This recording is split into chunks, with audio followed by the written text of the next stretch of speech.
radioactive loads are shipped across the country, many on trucks that travel right beside you on our highways. The federal government says the shipments are safe, but some of those who handle and haul the toxic material, well, they disagree. Tonight, Dwayne Pullman investigates radioactive rigs. In 3 decades behind the wheel of big rigs, Andy Charles has hauled just about everything. But nothing, Charles says, compares to what he picked up and dropped off here at the Portsmouth Gaseous Diffusion Plant near Piketon. They did tell us it was uranium. That was pretty much it. Charles says most of the cargo he hauled was contained in cylinders like this, marked radioactive. But he says he was never told how radioactive his loads were. It was pretty much just get in the truck and go. While Charles dressed like he always does, the workers who loaded his truck wore protective gear.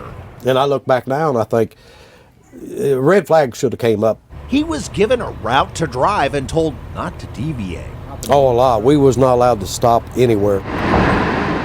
In 2007, Charles says he and his partner hauled hundreds of radioactive loads to and from Portsmouth and nuclear facilities in Tennessee and Texas.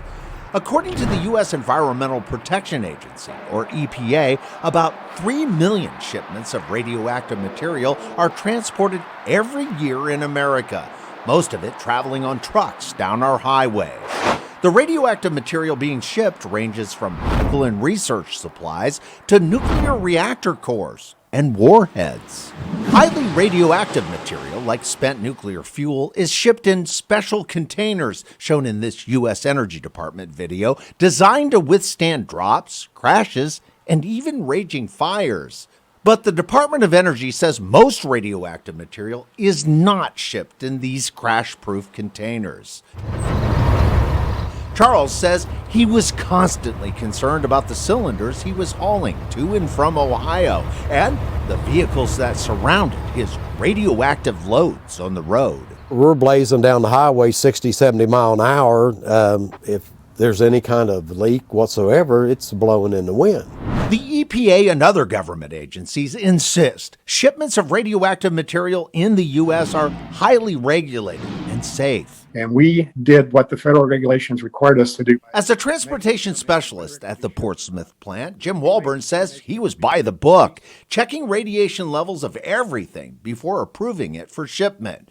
But Walburn says some of the material he stopped from being shipped because it was too radioactive was quickly resubmitted with new numbers and hauled down the highway. Walburn suspects some of those shipments were above acceptable limits. I don't have any proof, no. But you have suspicions that some pretty hot stuff went down the line. Yes.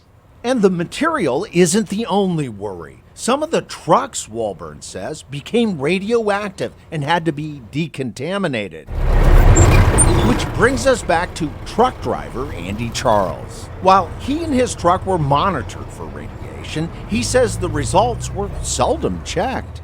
It was not like they was really concerned with it. But Charles is concerned about the potential dangers from radioactive rigs that continue to head down our nation's highways. And I look back now, and like I said, I wish to God I'd never done it, but I did. Dwayne Pullman, Local 12 News.